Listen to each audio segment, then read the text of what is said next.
নেইমারের বিশ্বকাপ কি তবে শেষ? এখন ব্রাজিল শিবির এবং কোচ আনচেলত্তির দুজনেই অপেক্ষায় আছেন একটি সুসংবাদের। তবে সিলেসাও সমর্থকদের মনে একটাই প্রশ্ন, কবে আবার জাতীয় দলের জার্সিতে মাঠে নামবেন নেইমার? নাকি জাতীয় দলের জার্সিতে আর মাঠে নামা হবে না এই ফুটবলারের? স্প্যানিশ গণমাধ্যম মার্কা জানিয়েছে সোমবার নিজের গ্রেড 2 ডান পায়ের কাফ ইনজুরির অগ্রগতি যাচাই করতে নতুন করে মেডিকেল পরীক্ষা করিয়েছেন নেইমার।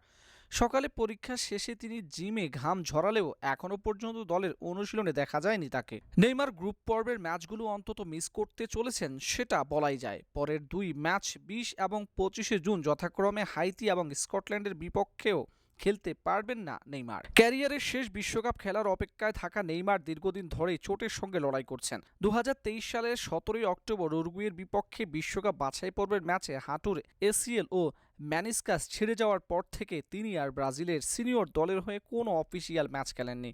এবারের বিশ্বকাপে ব্রাজিলের গ্রুপ পর্বের প্রথম ম্যাচে মরক্কোর বিপক্ষেও তিনি খেলতে পারেননি। তাই সমর্থকদের মনে একটাই প্রশ্ন, নেইমার কি আদৌ ফিরতে পারবেন?